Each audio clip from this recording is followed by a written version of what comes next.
In this session, we're going to be looking at photo editing, and I'm very happy to have Meaghan Looram here with me, a photo editor at the New York Times who has a lot of experience in this field. But let me start by asking you to introduce yourself.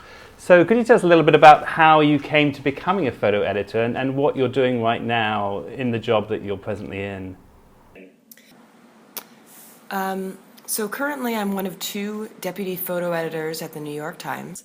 And I've been photo editing for, I think, about 18 years now. It's the only job I've known, in fact. I did study photography in university and quickly discovered that I was, in fact, more interested in thinking about and talking about and advocating for photography than I was interested in making my own images. And began photo editing soon thereafter.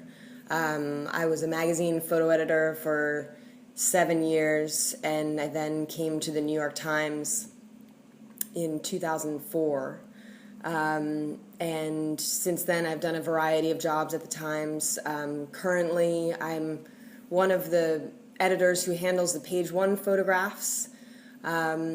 And I also help oversee our department of photo editors. We have about 40 photo editors that are full-time. And I also work on special projects, so I oversee a fair amount of projects that have a multimedia presence on our website. So the next question really evolves around the single image, because I know in print that the single image is far more used than a series of images. Normally you only have one choice. And I'm wondering what are the key factors that you look at when you come to choose a single image. And moving on from that, do you think that a single image is harder to edit than a series of images? Well, the task of choosing a single image is actually very prevalent in my job, especially on the days that I'm working as one of the front page photo editors, because of course in that case what we're looking for is a single frame that can encapsulate an entire story. So that's something that I have a lot of experience with and something that I really enjoy, in fact.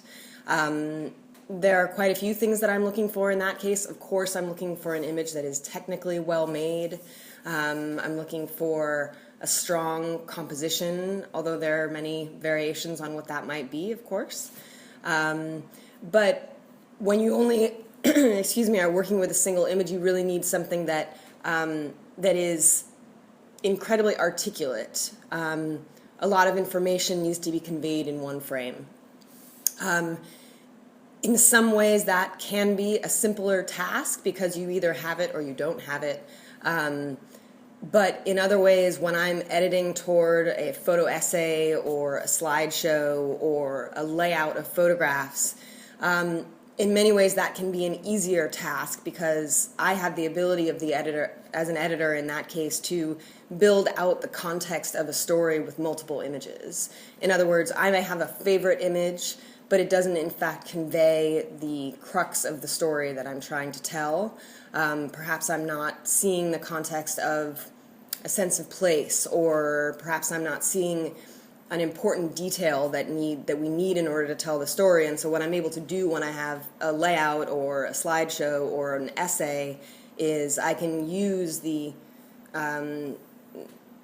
second, the third, the fourth, the fifth image to fill out some of that context. So both are interesting tasks and they have their own challenges, but they are quite different tasks in terms of editing. And moving on to the photo story, what do you think are the key elements within the photo story that keeps the audience engaged? Particularly, when we're dealing with online audience, engagement is really important. And is there a sort of secret formula to make people continue to click through or to browse through a photo story? I don't think there's a secret formula, but I do think, you need to be aware of the... There's quite a lot of competition for people's time and attention online, of course.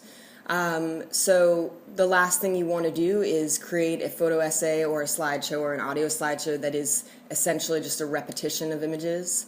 I do see that a lot in some cases, and I think that it's it doesn't do a story justice. It feels as though you're filling out a story for the sake of it. I think something to bear in mind is, really thinking about visual and aesthetic variety, and also thinking a little bit about, and this is for photographers who are actually out there shooting, who want to build their story into something more than a single image, is to try to think photographically about building out scenes. In other words, it can be very jarring, especially in something like an audio slideshow, to jump from an entirely different situation from one to the next, especially because you might be working with audio where something takes some time for either a narrator or a first-person character to explain. And so what you actually need to do is diversify your imagery and kind of stretch it out a bit. So in other words, you may be accustomed to trying to find this single frame that, as I said earlier, just encapsulates everything. But what you really need is a scene that represents that frame. So you need some wide shots and you need some details. You need to move around a scene so that, in fact, you are making it worthwhile for your viewer to spend a little bit of time on what might have been a single image to begin with. So it's kind of extending your visual storytelling power. And so if I was to give you a scenario, if you had, say, a folder of 50 images that a photographer had sent you and you needed to get them down to 6, what would be your normal workflow? How would you start organizing the 50 and start eliminating some until you get down to the final edit? Well, as a newspaper editor, I'm generally my photo editing is working in tandem with a reported story, which I may or may not have at my disposal at the moment that I begin photo editing. But my basic workflow is, let's say that I have that folder of 50 pictures, and initially I would certainly know the, let's call it the sked line of the story, which is, a one-line description of what the overall theme or thesis of the story is. I may not have read the story at this point. What I like to do first is to go through each image one by one, and I select a handful of images purely based on their visual power. So at this point, it's a purely aesthetic edit. I'm looking for, really strong composition. I'm looking for light. I'm looking for, things that I personally find alluring, things that spark my curiosity without necessarily knowing all of the details, all of the caption information. So my first run through is always purely visual. I put those pictures aside, then I try to, if there is a draft of the story available, then I'll go through that in greater detail and kind of make some notes now that I have in my head the universe of images and I know what we do have in hand, what we don't have in hand.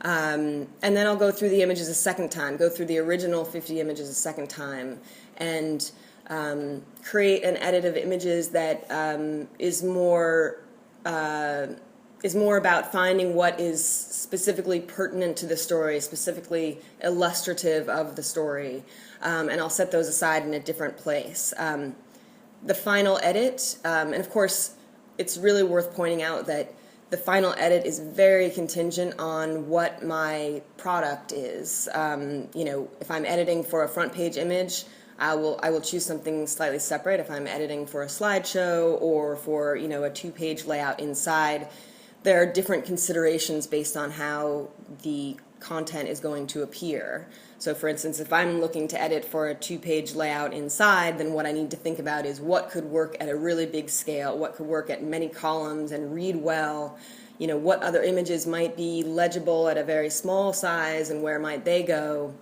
So jumping back to that workflow, the final edit is very likely going to draw from both my visually driven edit and my content driven edit, so that it is both as compelling and striking visually and as journalistically relevant as possible. But I do like to kind of have both things in my head at the same time, and I think, it is important for any photographer to remember that, the content and the beauty need to coexist. And I'm sure that you've worked with a lot of photographers who've moved into the online space over the years that you've been at the Times. What do you think are the key challenges for people moving, say, for example, just from doing stills, solely doing stills for print, and then moving to try and think about doing audio slideshows? And a second question on top of that is, how do you think photography fits into the multimedia mix, in that where is its strength as compared to the other media forms, video and text and infographics, social media, all these other things that are existing in the same space? In terms of photographers moving into sort of the next step of multimedia storytelling, and I guess if we want to address the audio slideshow as an example, I think taking on audio recording is actually a very difficult part of the task for many, simply because it's just learning a new technical skill, and I think it's very easy to underestimate how important good quality audio is in an online piece. I think that you'd really be surprised at how much attention poor audio can draw to itself, and it will really dash your entire project, as far as I'm concerned, because I think as a viewer, it's just incredibly distracting to have poor quality audio. So I think that can be a challenge. It's just a new skill set to learn. I don't think that that's impossible or too difficult by any stretch, but for people who are experts with their own technical gear, I think that's just a new challenge. And then the other challenge, I think, is a little bit of what I talked about before, which is this slightly different type of thinking, which is filling out your imagery in a way that you might not if you were shooting toward a single image or toward a photo essay where you want to represent a totally different scene each time you take a shot. Whereas in the case of an audio slideshow, I do think you need quite a lot more material to work with. As I said, the length of time that it takes for a thought to be expressed or some compelling